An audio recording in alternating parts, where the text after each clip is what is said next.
नमस्कार।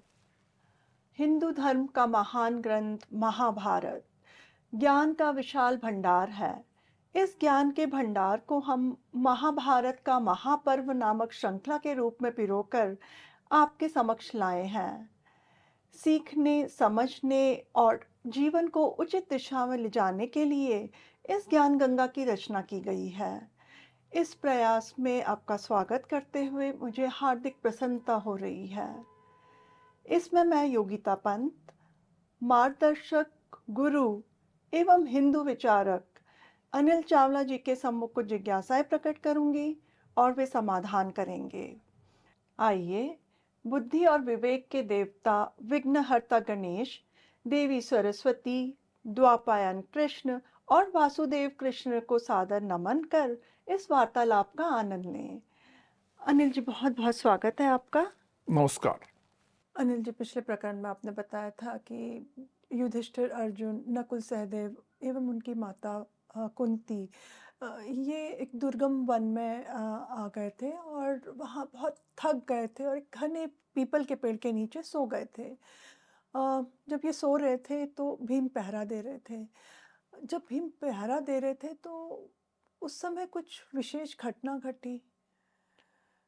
हाँ, वो जैसा बताया कि वन बहुत दुर्गम था। जी। बड़ा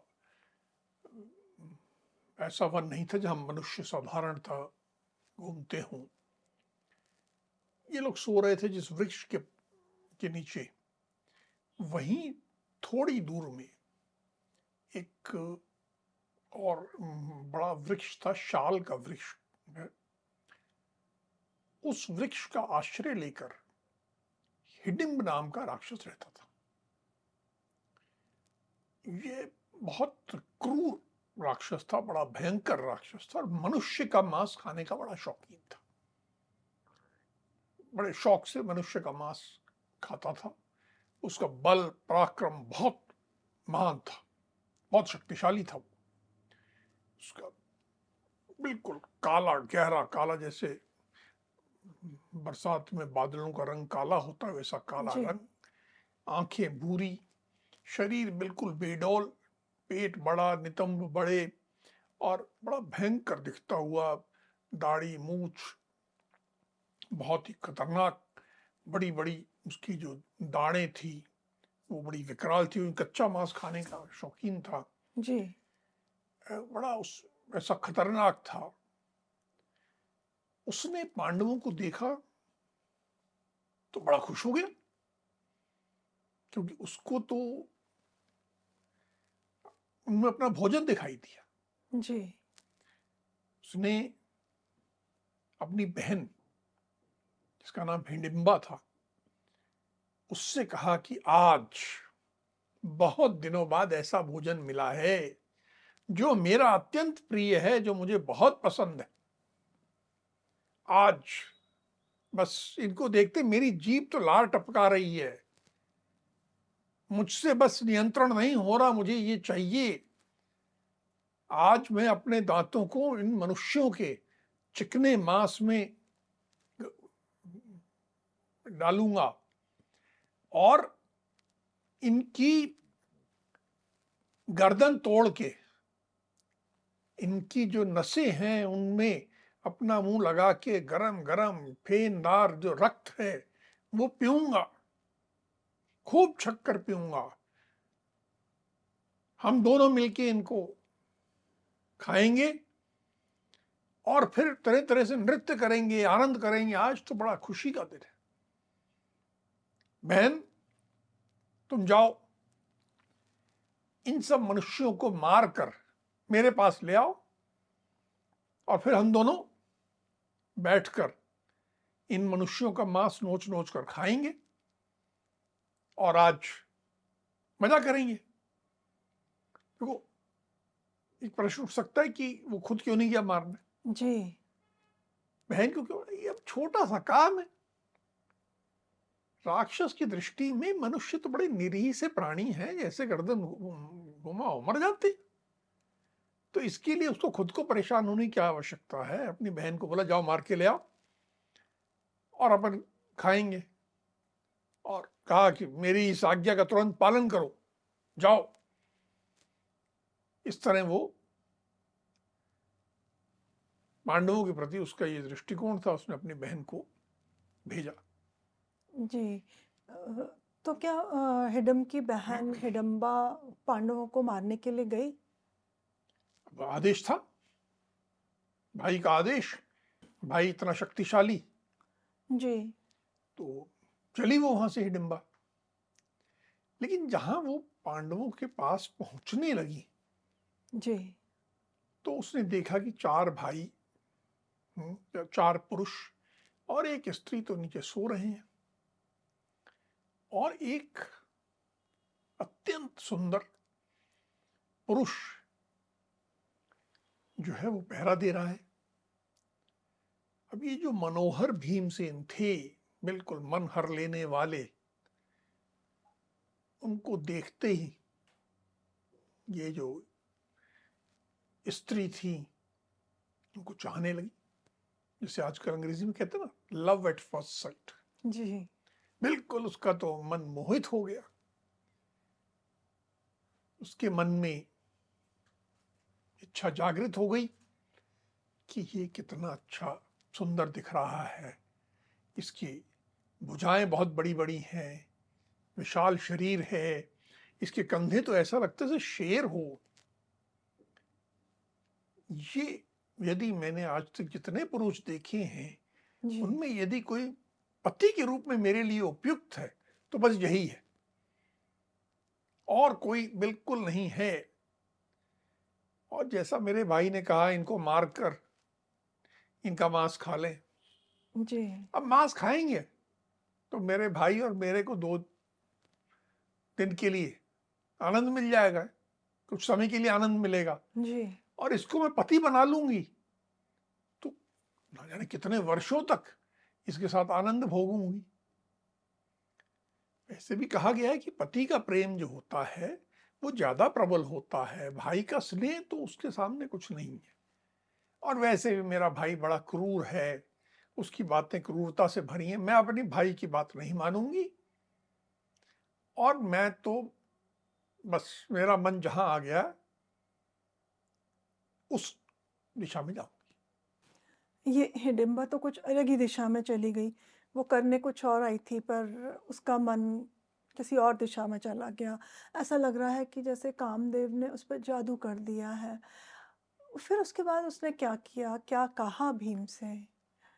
अब जब स्त्री किसी पुरुष पे मोहित हो जाती है और उसके सामने जाके अपने प्रेम का प्रस्ताव रखना है, तो जरा श्रृंगार करना, सुंदर होना, ये सब एक स्त्री के मन में स्वाभाविक विचार आता है। अभी तक तो शिकार करने जाने के हिसाब से थी, जी। लेकिन अब विचार बदल गया, अब थोड़ा आकर्षक दिखना था। दिखना था। और हिडिंबा में के पास एक गुण था कि वो इच्छा अनुसार रूप धारण कर सकती थी। तो उसने अपना रूप बदला, राक्षसी वाला रूप त्याग दिया, जी। और एक मनुष्य जाति की, मानव जाति की सुंदर लजीली ललना युवती का रूप धारण कर ली। सुंदर सी साड़ी पहन ली, बालों में गजरा लगा लिया, सब तरह के आभूषण दिव्य पहन लिए, चेहरा भी बिल्कुल सुकुमार मुलायम, वैसा नरभक्षी राक्षसी वाला नहीं, जी। जी। बिल्कुल ऐसा कि एक भोली भाली, एक प्यारी सी युवती है। और इस रूप को रच के वो गई भीम के पास और बड़ी मीठी वाणी में बोली कि हे पुरुष रत्न, आप कौन हैं और कहां से आए हैं, और ये जो देवताओं के समान सुंदर रूप वाले पुरुष ये सो रहे हैं, ये कौन है, और ये बड़ी उम्र वाली सुकुमारी देवी कौन है जो इस वन में आपके साथ चली आई हैं।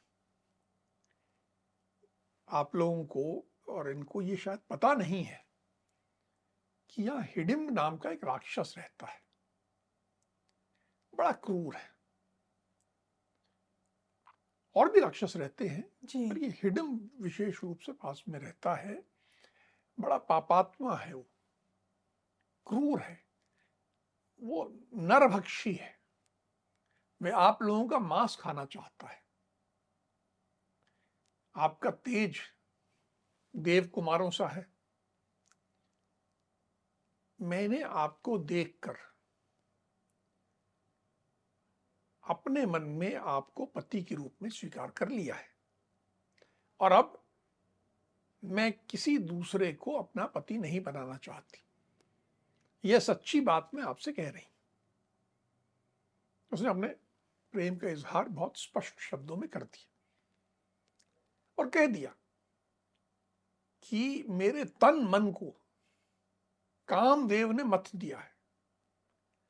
जब मेरा मुझ पे नियंत्रण नहीं रहा, मुझ पे तो कामदेव का नियंत्रण हो गया है। अब मैं आपकी सेविका हूं, आप मुझे स्वीकार कर लें। मैं उस नरभक्षी राक्षस जो कि मेरा भाई है, जी। उससे आपकी रक्षा करूंगी।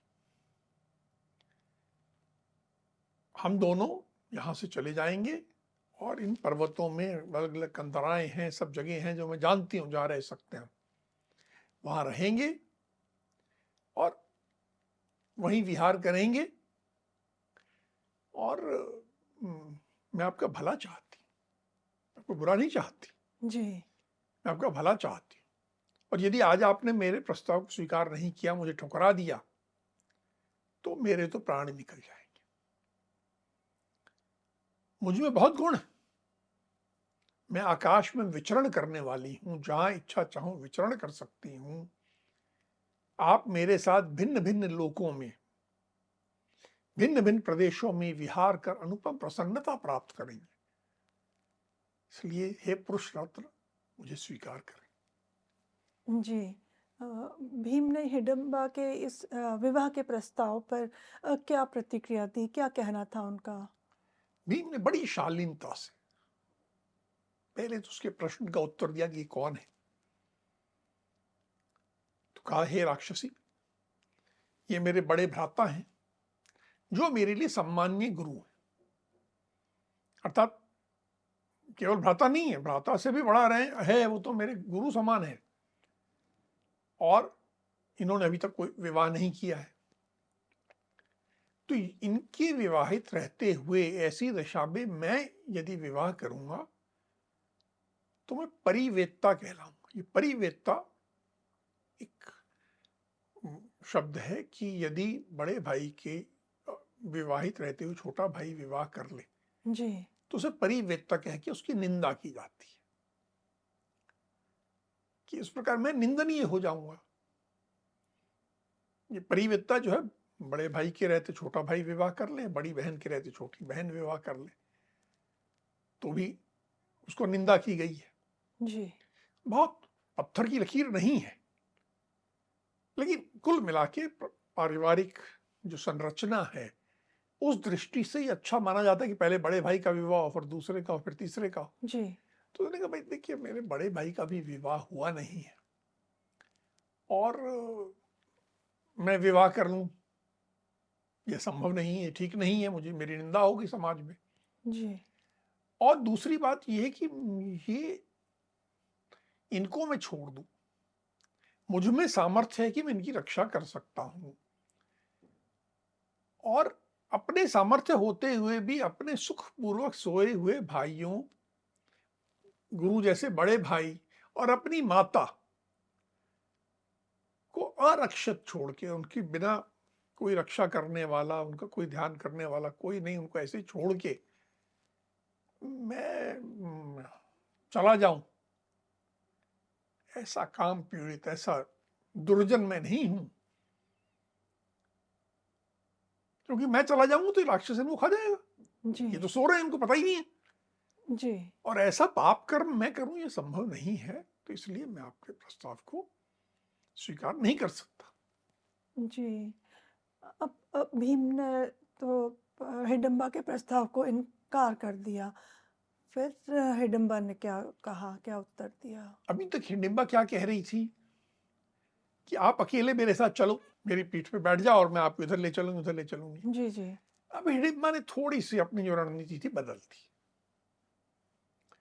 उसने कहा नहीं नहीं, ऐसा नहीं है, आपको जैसा प्रिय लगेगा मैं वही करूंगी, आप इन सबको जगा दीजिए और मैं इन सबको भी उस मनुष्य भक्षी राक्षस मेरे भाई से बचा लूं, आप सबको मैं बचा लूंगा, आप सबको उठा दीजिए। भीम ने जब ये बात सुनी तो कहा कि हे राक्षसी, मेरे भाई और मेरी माता सुखपूर्वक सो रहे हैं, जी। मैं तेरे दुरात्मा भाई के डर डर से इनको नहीं जगाऊंगा। ये बात समझ में नहीं आती। और तू मुझे जो सोच रही है कि मैं कमजोर हूं, मैं तेरे भाई से डर जाऊंगा, ऐसा नहीं है। मैं इतना पराक्रमी हूं कि कोई भी राक्षस, मनुष्य, गंधर्व, यक्ष, कोई भी आ जाए मेरे पराक्रम को नहीं सह सकता। हे राक्षसी, तुम जाओ या रहो, ये तुम्हारी इच्छा, जैसी तुम्हारी इच्छा हो वैसा करो। और तुम जो अपने भाई का डरा रही हो, जी। तो चाहो तो उसको अपने नरभक्षी भाई को ही भेज दो, मैं उससे निपट लूंगा। अर्थात भाई के डर से मैं जी। कुछ करूं, मैं अपने भाइयों माता को सोते से जगा दूं, घबरा जाऊं, नहीं, ये सब कुछ नहीं है। तुमको जो मन में आए करो, पर मैं तुम्हारा प्रस्ताव स्वीकार नहीं कर सकता। जी। भीम ने तो स्पष्ट तौर पे मना कर दिया हिडिंबा को कि उसके साथ विवाह करना संभव नहीं है। फिर भीम ने जैसे कहा था कि हिडिंबा को कि अपने भाई को बुला लाओ, तो क्या वो अपने भाई को बुला के लेके आ गई? देखो, बुलाने की आवश्यकता नहीं पड़ी, उसका भाई वहां अधीर हो रहा था। उसको लग रहा होगा इतना समय क्यों लग गया? इतना समय क्यों लग गया, काफी समय बीत गया। जी। अब वो बड़ा मन में उत्कंठा थी जी। कि ये गई है और अभी तक आई नहीं है, ये 4-5 मनुष्य तो मारने थे, जी। अभी तक तो मार मोर के ले आती, हम खा भोजन कर रहे होते। तो वो अपना उस विलंब के कारण अपने वृक्ष से उतरा और चलते हुए आ गया और पांडवों के पास आ गया। जब वो आया तो जो भीम और हिडिंबा का आखिरी वार्तालाप हो रहा था, बातचीत हो रही थी, जी। उसने वो सारी सुन ली। और सुनने के साथ साथ उसने अपनी बहन को देखा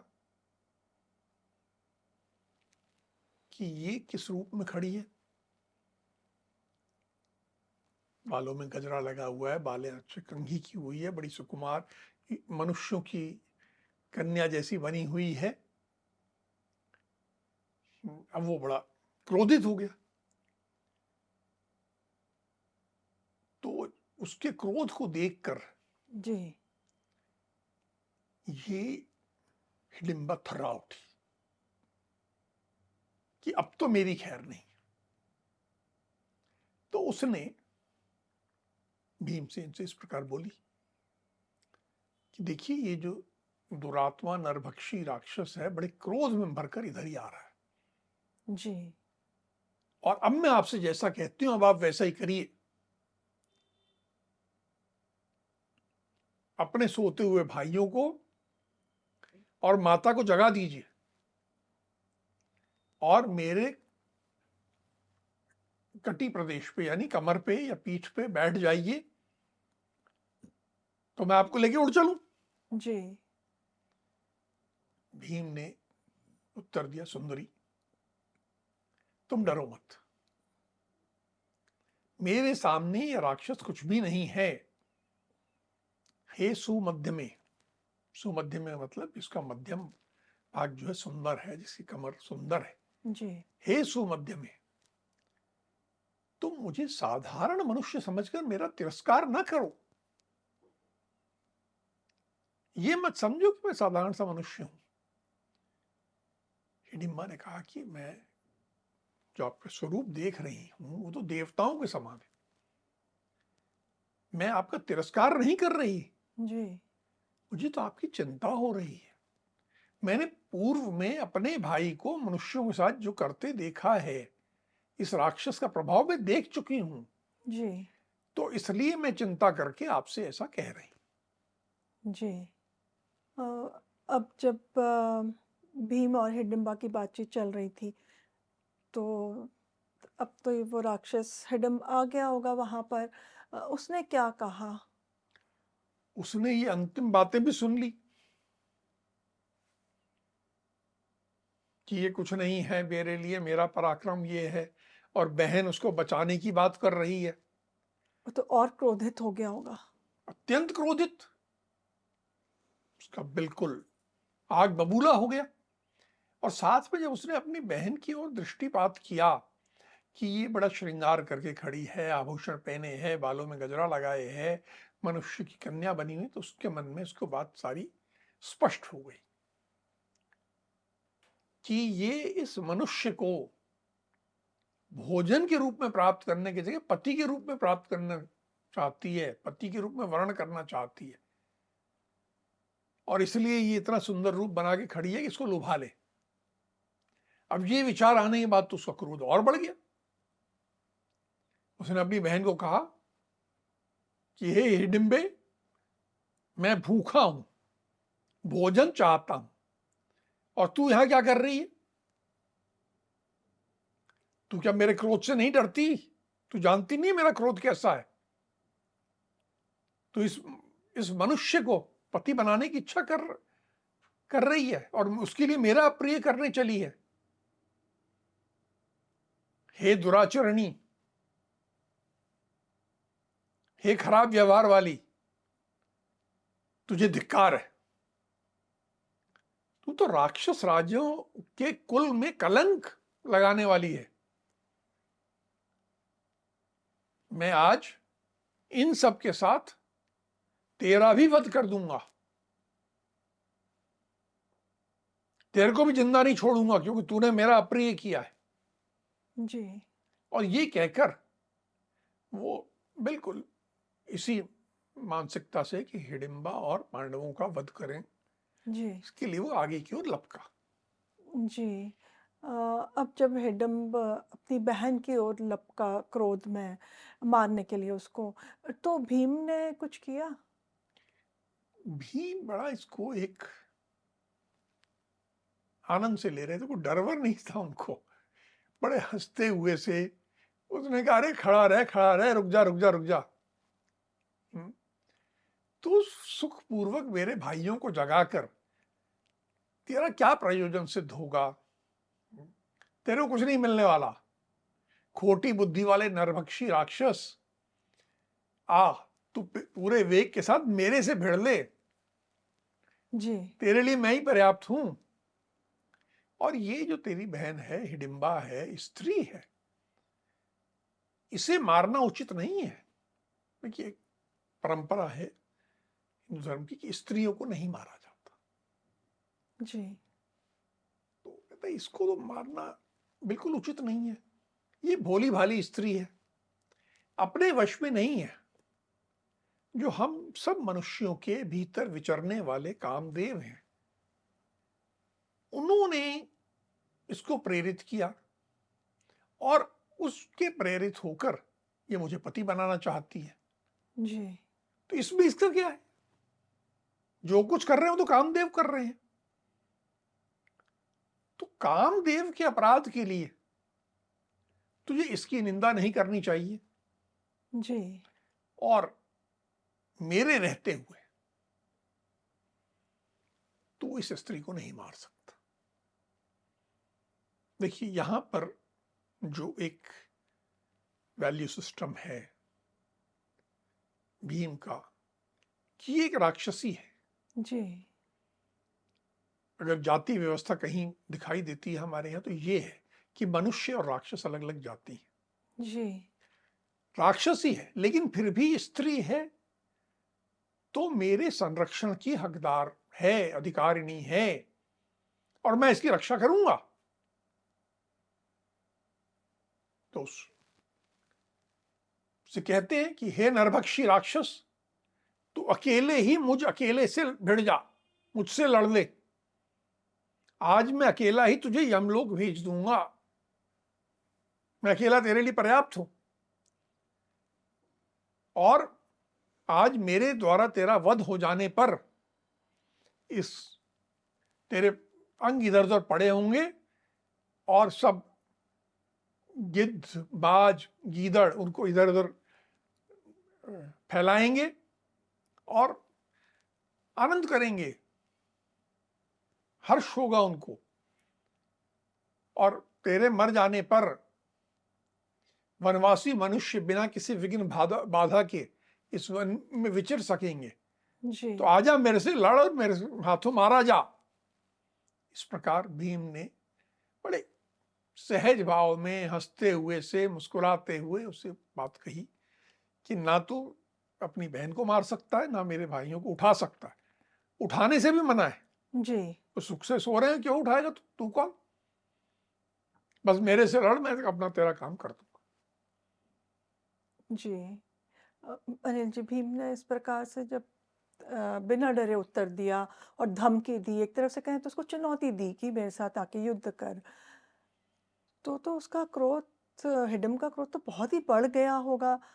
फिर उसने क्या किया? क्रोध तो बिल्कुल बढ़ गया, सामने युद्ध की चुनौती थी। हिडिंबा ने उत्तर दिया कि अरे ओ मनुष्य, व्यर्थ गरजने और बड़ी बड़ी बात बनाने से क्या लाभ है?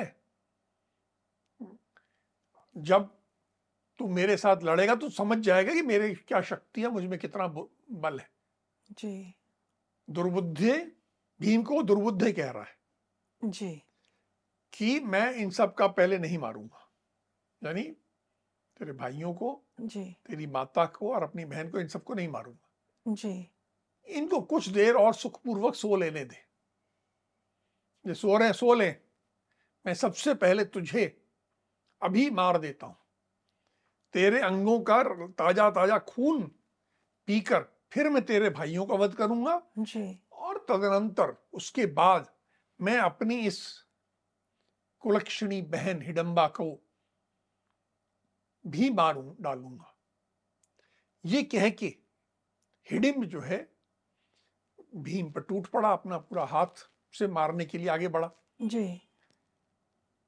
भीम तैयार थे बिल्कुल। तो उन्होंने उसका हाथ पकड़ा और पकड़ने के बाद पहला काम यह किया कि उसको घसीटते हुए वहां जहां उनके भाई सो रहे थे जी। उससे थोड़ी दूर ले गए ताकि वो सो सके आराम से। कि हाँ वो सो रहे हैं, उनको सोने दूं। जी। तो मतलब खेलने वाला भाव था कि जैसे शेर जब किसी हिरण को मारता है तो थोड़ा खेलता है, इधर ले जाएगा उधर ले जाएगा फिर आराम से मारेगा। तो इस भाव से कुछ बत्ते साथ दूर ले गए। जी। और वहां अब उसको पकड़े हुआ था, तब हिडिंब पूरी कोशिश कर रहा है हाथ छुड़ाने की, उछल कूद मचा रहा है मरोड़ने की, कुछ कर ही नहीं पा रहा। जी। बड़ा छटपटा रहा है लेकिन कुछ नहीं कर पा रहा। वहां जाके उसने भीम को पूरे जोर से जकड़ लिया और गर्जना करने लगा। जब गर्जना करने लगा तो भीम को लगा कि अरे मैं कम ही दूर लाया हूं, इसको और दूर खींच के ले जाता हूं। जी। तो और थोड़ी दूर खींच के ले गए, क्योंकि उसकी गर्जना से ये भाई उठ जाएंगे मेरे। उनको ये कोई शक नहीं कि मैं इसको मार नहीं पाऊंगा, वो मार तो लूंगा। अभी तो चिंता ये है जी। कि भाई और माता जो सो रहे हैं वो शांति से सोते रहे। जी। दूर ले गए। अब दोनों के बीच भयंकर युद्ध छिड़ गया। भयंकर युद्ध, बिल्कुल जैसे दो बड़े गजराज आपस में लड़ रहे हो। जी। जी। आसपास के पेड़ों को उखाड़ रहे हैं, लताओं को खींच रहे हैं, बिल्कुल शोर मच गया। अब जब इतना शोर मचेगा तो आखिर सोते हुए तो सो नहीं पाएंगे। जी। तो पांडव और कुंती भी जाग गए और एकदम चकित रह गए कि ये क्या हो गया है। जी। अनिल जी, आज हमने देखा कि पांडवों का जो संघर्ष है वो निरंतर चलता जा रहा है। भयंकर वन में वो भूख, प्यास और थकान से जूझ रहे हैं। इन सब विपरीत स्थितियों परिस्थितियों में भी उनका जो आपसी प्रेम है और जो धर्म पालन है, वो बिना किसी बाधा के चल रहा है। उनमें मन में कटुता नहीं है, झुंझलाहट नहीं है किसी भी चीज़ को लेकर के। और अब ये जो नरभक्षी राक्षस है, उसके साथ भीम का युद्ध प्रारंभ हो गया है। इसका क्या परिणाम होता है और उसके पश्चात उनकी जो बहन हिडम्बा है, नरभक्षी की बहन हिडम्बा, उसके मन में जो भीम के प्रति जो प्रेम जागृत हो गया है, उसका क्या परिणाम होता है, वो हम अगले प्रकरण में आपसे जानेंगे। आज की चर्चा को हम यहीं विराम देते हैं। अगली कड़ी में महाभारत के महापर्व से जुड़े कुछ मार्गदर्शक प्रसंगों के साथ हम दोनों फिर उपस्थित होंगे। राम राम। राम राम।